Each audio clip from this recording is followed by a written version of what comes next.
Hello, everyone, and welcome back to another episode of Studio Ghibli Summer. I'm, of course, RussellStarTrek, joined by Oddboy. I am back. We are And back. after, yeah, we are back, definitely. And after the, let's just say the success that was Spirited Away, I was not totally sure what the next movie had in store for us. Was it going to be a good one? Was it going to be a bad one? Or was it just going to be plain mediocre? I had no expectations. And we'll obviously discuss as to what our opinions are in this video on our where we talk about the next movie in our Studio Ghibli lineup, released in July of 2002. We are talking about The Cat Returns, which I think, as of this point, is the only Studio Ghibli movie, a Studio Ghibli sequel to ever be released. Yeah. And it just barely qualifies as a sequel because Yeah, the only character is the Baron, but like everyone else is new. yeah, and if anyone does not know what we're talking about, this is technically a sequel to the 1995 Ghibli film Whisper of the Heart, Which I loved. which it was a very good movie, but that did also star the Baron in a very minor role. I think he only had. I think I even mentioned like he only had like 5 to 10 minutes of screen time in the movie. Yeah, and it wasn't until like the very end. Or like near the end. Yeah. So it was very little. And you got But he was such a prominent role of that movie and the marketing and stuff. They thought, you know what, let's bring this cat back for another story. So while the Baron may have been or may be returning, like Franco said, none of the characters return. Yeah. So it is a semi sequel to Whisper of the Heart, but it is very much its own story. I would probably classify as like a spin-off or something. I guess, yeah, that works. Because yeah, like the Baron's pretty much the only character that like returned. And it's in the title, The Cat Returns, but every other character is pretty new. Yeah. So I mean, yeah, let's get on to it. So we are technically back to movies that we don't really have that much connection to. We really are just back to movies that we really just watched before doing the reviews on them. And I mean, yeah, this was a very I don't want to spoil it just yet. It was a watch, we'll just say. It was something. Yeah, it definitely was something. So this was made with a budget of around $20 million. In Japan, it made about just over 45 million, and worldwide, it made over 65 million. So, Respectable. good numbers, I would say. I mean, obviously not as good as fucking over almost 400 million for fucking Spirited Away, but you know, it's commendable, and you know, That's what you it's have to definitely expect. Like, you can't imagine getting another masterpiece like right after Spirit Away. But yeah, even with these numbers, that's still pretty respectable. yeah, definitely. Um, and we actually have a new director this time. It's not Miyazaki. It's not Isao Takahata. Thank God. And unfortunately, it's not the director that did do Whisper of the Heart, because, like we said in that review, he did unfortunately pass away. I think a few years after that movie came out. He died. Yeah, 1998. So yeah, he unfortunately does not return for this one. But we have a Haruki Morita, I think that's how you say it, who took on the directing duties for this one.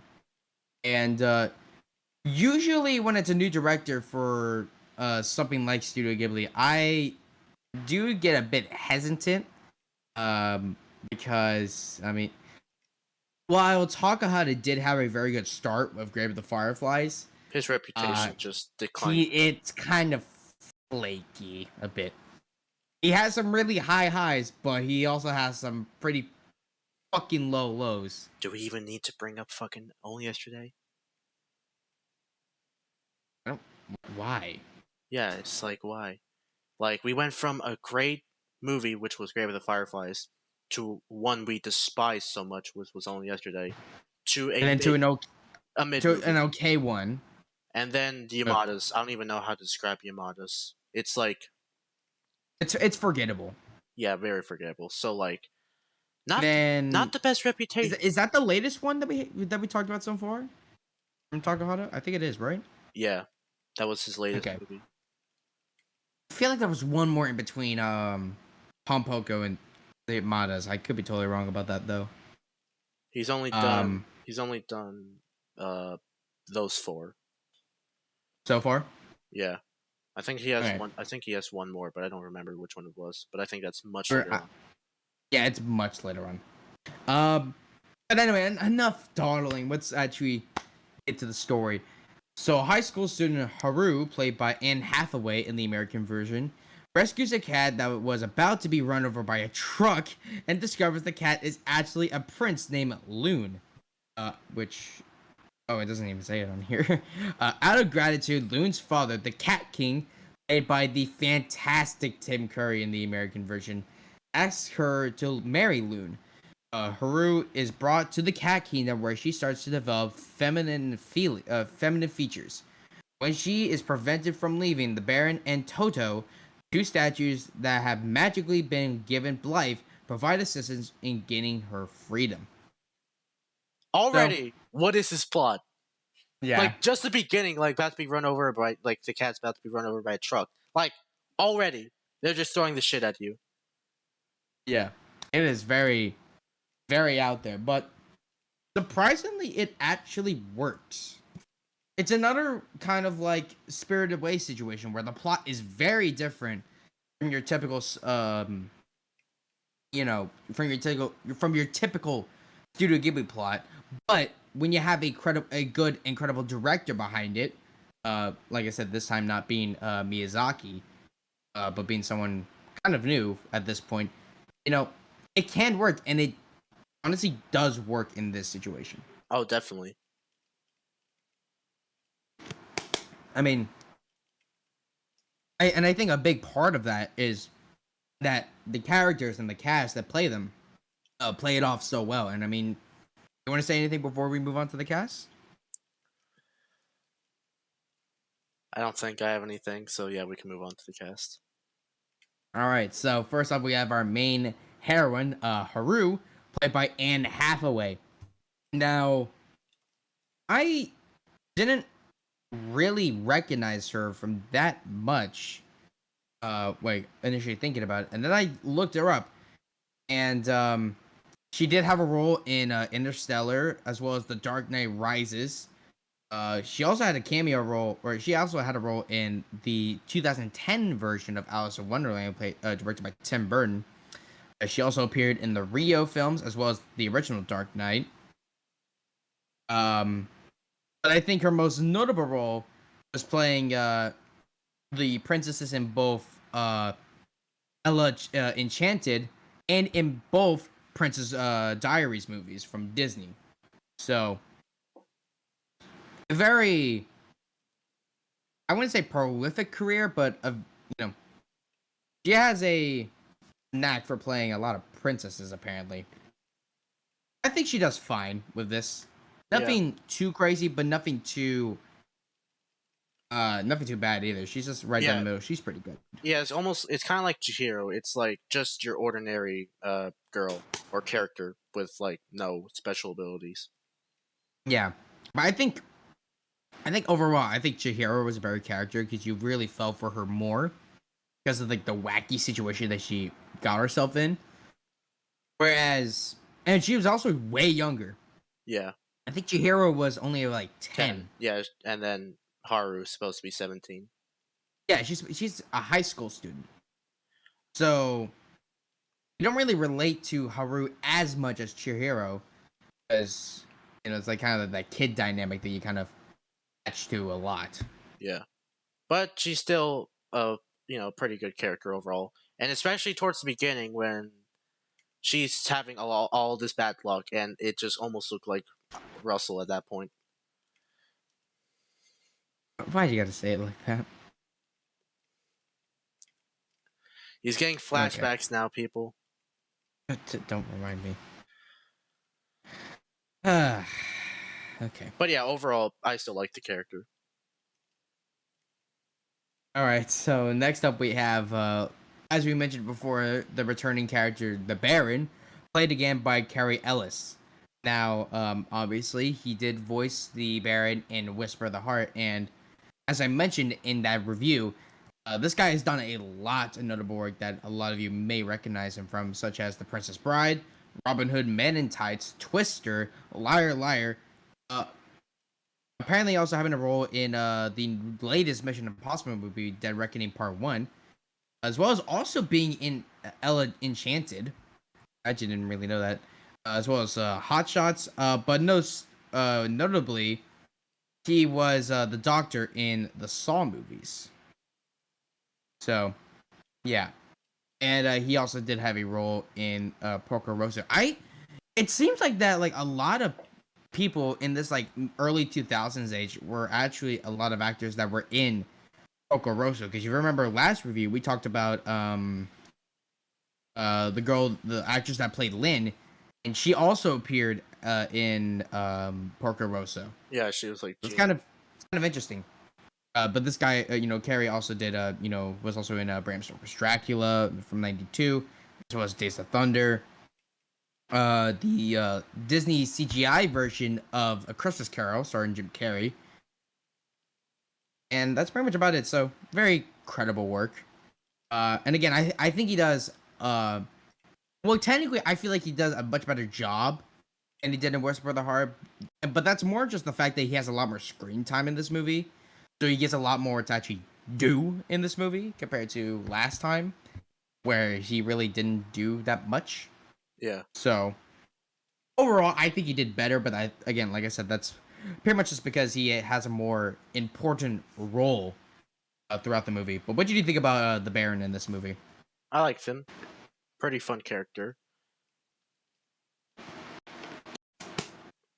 Right? And is that it? I mean, I don't know what else there is to say, like that you already haven't said. All right. Franco, you're gonna love talking Yeah, about I this one. I already already see know it. it. So next up, we have Muta, who is basically the the comic sidekick to our Yeah, main lead, he's or definitely to our main like hero character. he's definitely the comic relief. Yeah, who is voiced by Peter Boyle, and who did have a very proactive career before starring in this movie. The most notable things I recognize him from was Young Frankenstein, Taxi Driver with Robert De Niro, Outland starring Sean Connery, Red Heat with the Terminator stuff Arnold Schwarzenegger, Doctor Dolittle with Eddie Murphy, The Shadow with Alec Baldwin. I don't know why I couldn't remember his name. Boxer 2, Scooby Doo 2, Monsters Unleashed. The less said about that, the better. Santa Claus 1 and 3, the as well as the Avengers of Pluto Nash, again with Eddie Murphy. So, very respectable career, but he did unfortunately pass away in 2006, which is, kind of unfortunate. But yeah, he does a very good job in this movie as, like I said, the psychic who really has all the comic relief throughout the movie. He is actually very funny throughout it as well. Yeah, it's like I haven't like he's definitely really funny, and I like because of him, like it's definitely I liked his. I think he's my favorite character in this movie, like for sure. He's like so funny because everyone just keeps calling him fat, and he just gets so offended by it. Yeah. But yeah, Um. but yeah, like Muta is definitely my favorite character, and I think Peter Boyle did a great job with him. Yeah. So yeah, moving on, we have Toto, which is, I believe, the crow that is friends with the Baron. I believe, right? Yeah, And he's played by Elia Gold. I think that's how you say it, or Goud. He has also appeared in a lot of prolific work. he appeared in all of the Ocean's 11 films, as well as also appearing in MASH. But I believe the movie version for that. He also appeared in American History X, A Bridge Too Far with Sean Connery again, as well as Bugsby with Warren Beatty, The Naked Face with Roger Moore, and as well as the first Muppet movie from 1979. So overall, he's had a very prolific career. I think he does all right. I think the problem with him is that he doesn't really have that much scenes to really show off his acting chops, because he only really appears in the first scene with the talking Baron, like when we meet all like the characters around the Baron, Yeah, like and Muta and Toto, and then events happen in the movie, and then he's just gone throughout the majority of the movie, and then he pops up like right at the end, yeah, like out of nowhere. So but unfortunately, he doesn't get that much screen time, but for what he does have, I think it's very good. yeah, definitely a solid character, and I especially love his interactions with Muta. Like they are very funny. I Cause think like I think it's very much a love-hate relationship between the two. yeah, I guess that's about it for you. yeah, All right. So, nice. On the next one. So, next up we have the HIROMI or wait, Hiromi, HIROMI. I think Hiromi, okay, HIROMI, played by Kristen Bell. Um, I think she did all right. yeah. I forgot exactly which character she. Wait, It no, was isn't she the friend? yeah, she's the friend of Okay. Haru, but yeah, she doesn't get Yeah. that much screen time, like other than like the beginning, and then I think The the end. beginning and I think the end. Yeah, like the very end. But Yeah. overall, she did okay for like um, what she had. Yeah. I didn't really recognize her voice initially, and then I did the research. Oh boy. She was apparently Anna in both Frozen movies. I want to die. She also did appear in Ralph Breaks the Internet, as well as the 2009 Astro Boy Teen Titans Go to the Movies. The Paw Patrol movie, Oh Jesus. and Liv and Maddie, the Disney TV show. Weird. She does all right.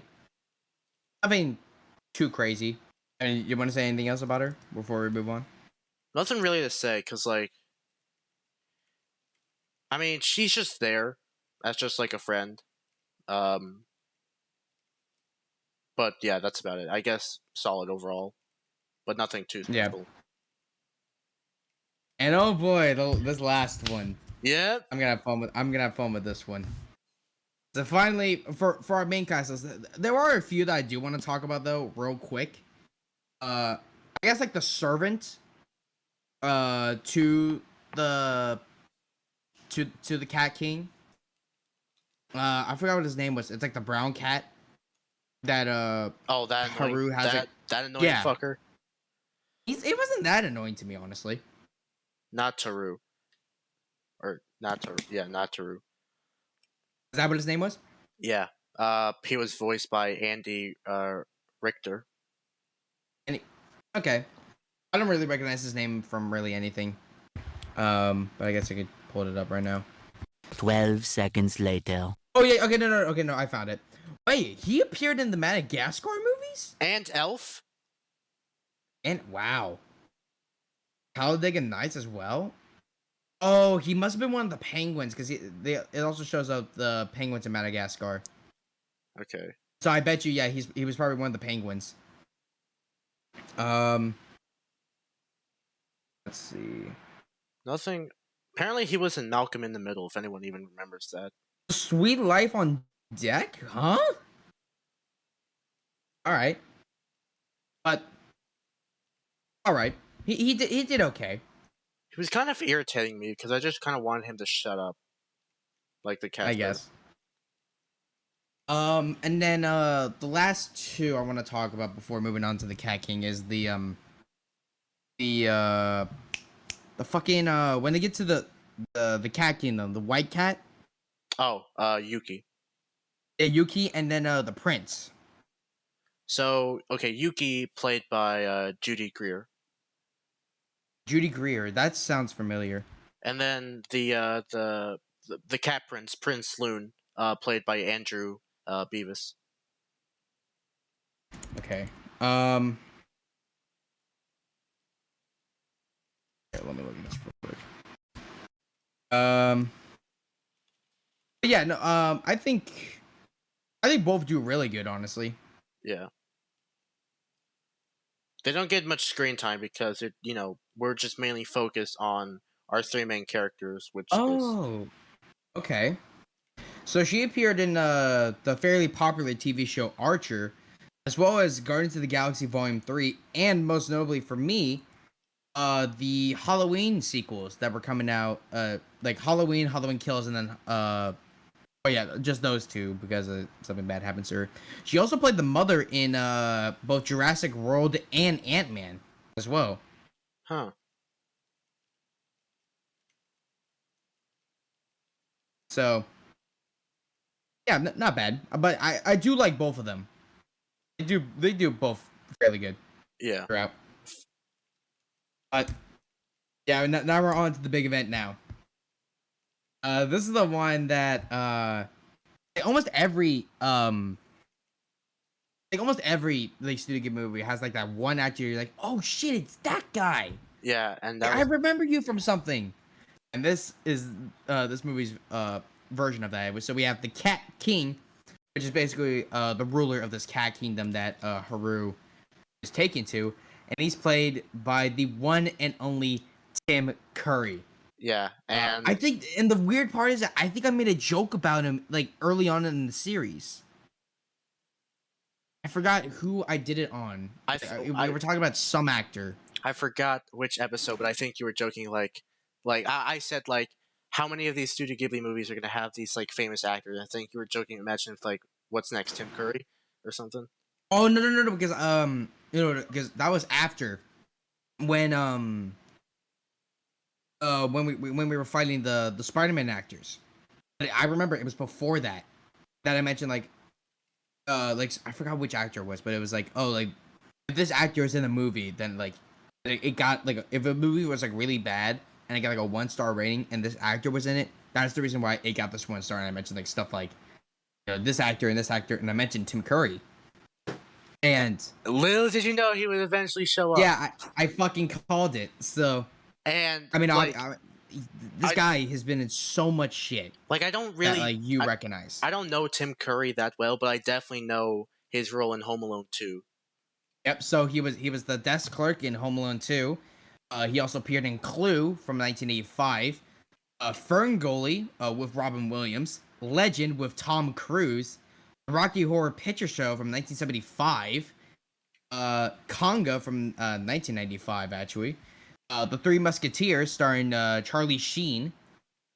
The 82 version of Annie, The Muppet Treasure Adventure, or Treasure Island, and most notably for me, as well as appearing in The Hunt for Red October, and one of the Beauty and the Beast sequels as well as being an Oscar with Sylvester Stallone in Loaded Weapon 1.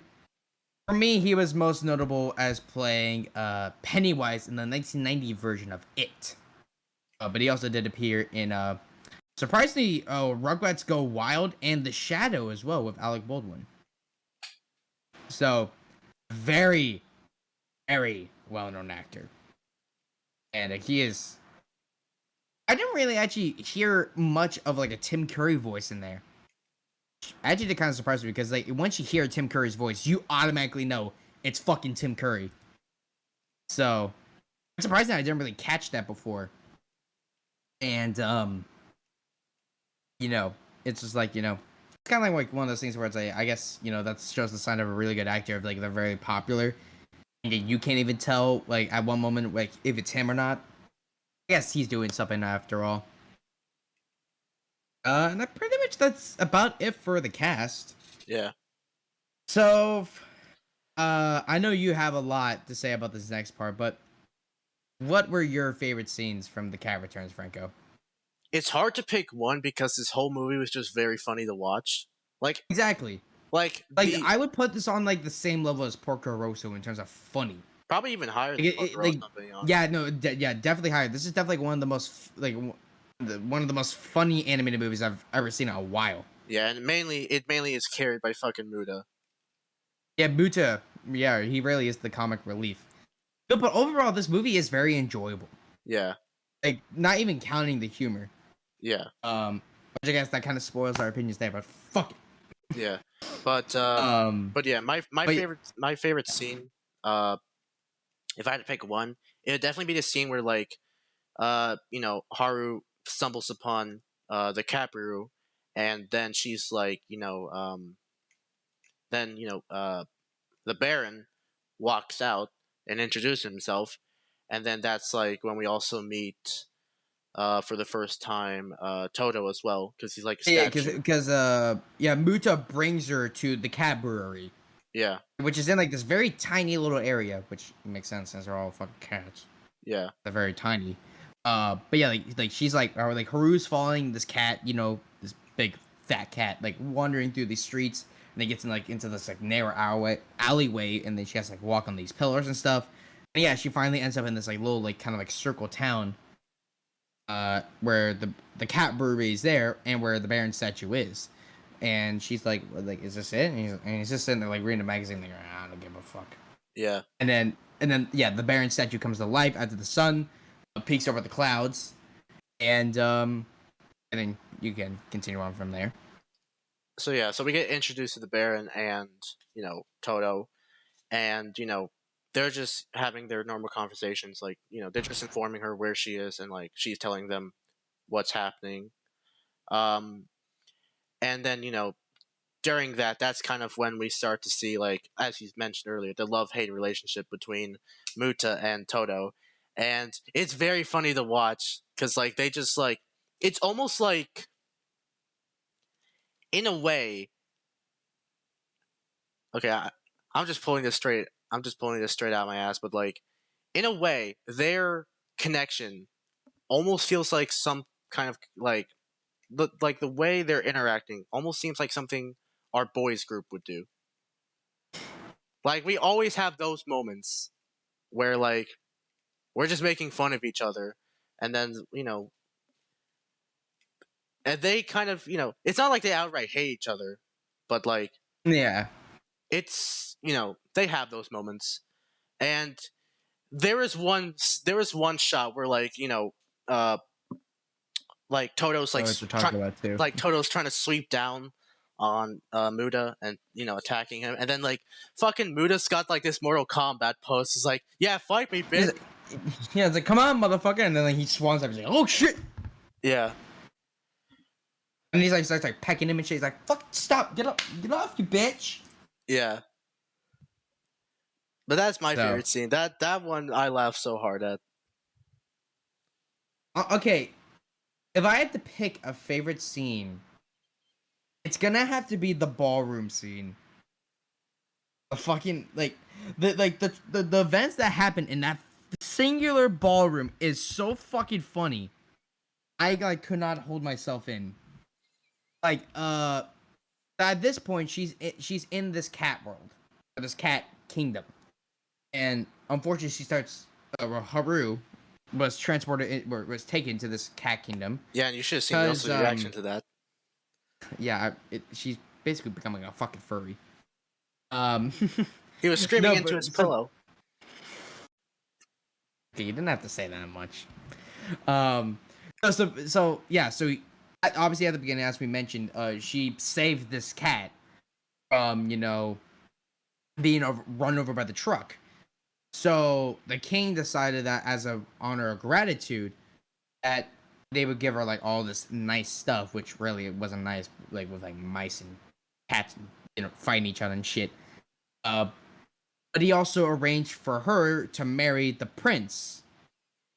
And once she gets there, she starts to realize that she slowly is turning into a cat, which is like she obviously doesn't want because she wants to stay human.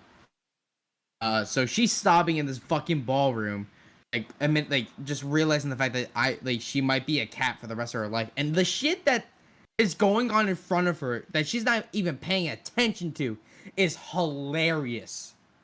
Like I forgot, like there's like one part where there's like these guys like balancing like a ball on an umbrella, and the king's like next, and then I forgot what's after that. It's it's like a knife throwing thing with fish, and like this guy's like throwing these at this like girl that's like stuck onto this wheel, and then her fucking blouse falls down. Like what? like, like you can even like ask Franco this, like when that moment happens, we're all just sitting there like, a fuck? Yeah. Like, what just happened? It was a what the fuck moment for sure. And then I forgot what was after that. Was it I forgot what was after that, but I think the guy after that scene was the first one when they threw him out the fucking window. Yeah, they just yeeted that dude, and they are high sky in this castle. So and you get this did you get this great shot of like the exterior of the castle, and then you see this like little like black circle just going like ah! And then the next one performs, and the king just said like, and then all of a sudden ah! And fucking another one just goes out the window. Yeah, and then I think at that point everyone's just scared to perform. Yeah, and then this guy in this bluish black cloak shows up and is like, "May I have a dance with you?" And it's clearly obvious who it is. Yeah. And so they start dancing, blah blah blah, and like there's shots like trying to hint you, like if you didn't fucking figure it out yet, like, oh, who could this be? I wonder who could this be? It's the fucking bear. Yeah, he just takes the hat off and takes off like the mask that he has, and it's like, I am the Baron. And like, oh no, it's the Baron. Yeah, it was so obvious, and somehow fucking Haru didn't know. Well, no, because I think she started, because I think there was a line that the Baron said that kind of like made her like, wait, no, wait, and then he revealed himself. And he's like, oh, it was you. Yeah, but you know, to be fair, it's like you didn't know before, like it wasn't that obvious. Yeah, that's true. But yeah, that whole ballroom scene was fucking hilarious. Yeah, and then the whole action scene that comes after that, where they're like, "It's the Baron, get him!" And like you have like all these guards like chasing after him, and like they're all missing with their spears. And then you have fucking Muta, who got stuck in like some like jelly thing or whatever. Yeah, catnip jelly. Yeah, catnip jelly, and they break him out, and then he's like, "Oh, I'm pissed," and he's like running around like trying to distract all the guards, and he's like there's one part like where like there's like 3 of them attacking Baron and Haru, and then all of a sudden like they're charging up, like they're getting ready to attack, and then fucking Muta is like, oh, and he just fucking runs into them, and they're like, oh shit. Yeah, and then like they all just fall down, and then the guard's like, nice one, and he's like, I slipped. Yeah, I lost my balance. Like, no, you fucking didn't. You purposely attacked them. You're like, you made it just look like you slipped, you ass. Yeah, but that whole scene was fucking hilarious. Yeah, definitely agree. Yeah, definitely. I mean, is there anything else before we move on to the fun fact? I think that's about it. Oh, all right. So yeah, for this one, we only have one fun fact. I originally was gonna have 2. Like the first one was gonna be like this is the only sequel, but that was pretty obvious. I think we also mentioned it in the Spirited Away review. I don't know if we did. I'm not sure, but we addressed it early on in the review, so but that doesn't really count. Yeah, and we also mentioned it again to like right now as well in this review. Yeah. So that just gave it away. If you didn't understand that this was a sequel, technically, then there you go. Yeah, but yeah, we only have one fun fact, and can I do this one? Go ahead. All right, so fun fact. Did you know that this was originally going to be a short straight-to-video project? Now, originally it wasn't intended to become a movie, but Toshio Suzuki was so impressed with director Hiroyuki Morita's storyboards that, and you know, especially the main character of Haru, that he encouraged planner Hayao Miyazaki to give this a cinematic release. Yeah. So this started off, I believe, as a 20-minute short for a theme park ride. Then that idea got canceled. Then it turned into a 40-minute short to test out new directors as well. And then they realized, well, we do have like this entire story right here. Fuck it, let's make it into a feature film. And here we are. It turned out great. It did. So, Franco, what are your final thoughts on The Cat Returns? A very enjoyable film for sure. Like, Yeah. besides the humor, it was overall a fun experience. I haven't laughed this hard in like a Studio Ghibli movie since Porco Rosso, and I find this way funnier than Porco Rosso, and yeah, I think the thing about Porco Rosso is that it was a comedy, but it did it had, have more of a story Yeah. that it wanted to focus on. and I felt which like it's nothing bad towards Porco Rosso, and it did Yeah. a very good job at it. I think the thing It's with just Porco that- Rosso is like it had a more serious tone with its story, whereas this is like more like I It guess like while that one was technically made for comedy, it is a more of a story focused movie, but it did have a lot of comedy moments in it. This one, it really did seem like it was a comedy, yeah.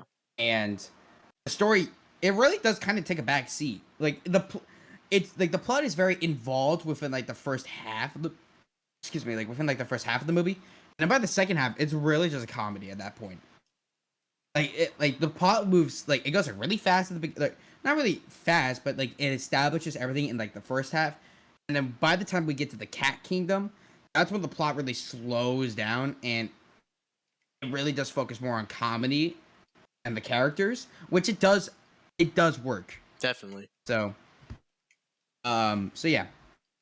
Like- But in terms of giving like ranking this and giving this like a grading, I'm gonna give this film honestly an A minus. Like it's right there at like A material. So I'm gonna give it an A minus, and then obviously put this in the A tier. Like probably very low on the A tier, but still up there. And I actually just realized we didn't really give a ranking for not like a full out rank or like a letter grade for Spirit Away. Well, I mean, I kind of felt like we didn't. We- Like, it was pretty obvious. We yeah. enjoyed the film. Like, it's automatic, like S tier, A plus ranking. Like, it's like, yeah. Yeah. But I think for me, personally, with I mean, this, I'll just say right now for Spirit Away, A plus.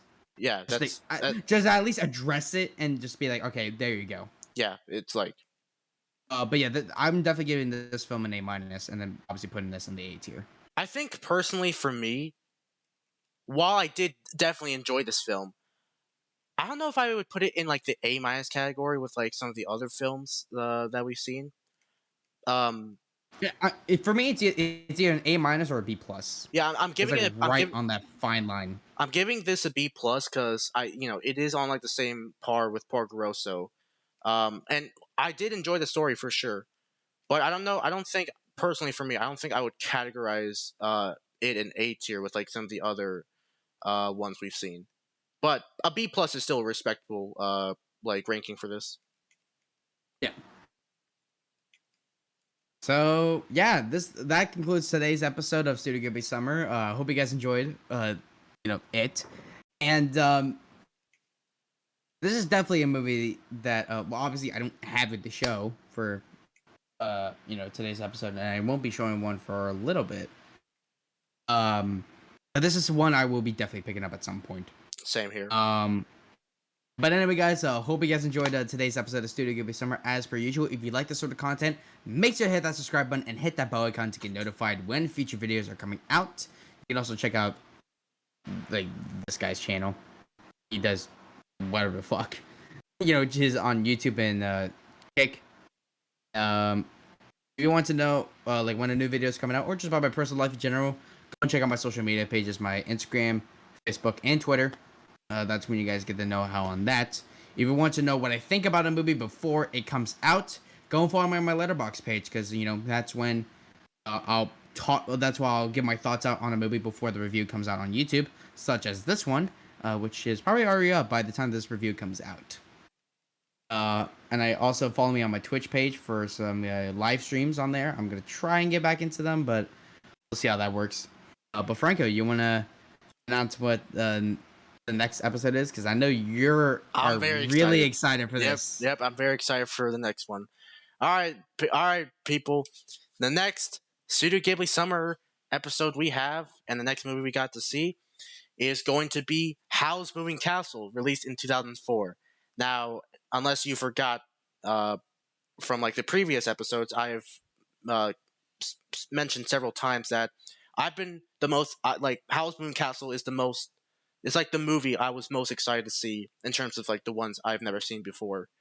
And just that's because like I said, I think I said it in the Whisper or I forgot which review it was, but like I mentioned how in case you don't know, my favorite streamer, Azalea22, every time I mention Studio Ghibli in her chat, she always says that Howl's Moving Castle was her favorite. So that just kind of gets me more excited to watch it. And I've also heard that it's considered one of the best Studio Ghibli movies. So that just also makes me more excited to see it. But yeah.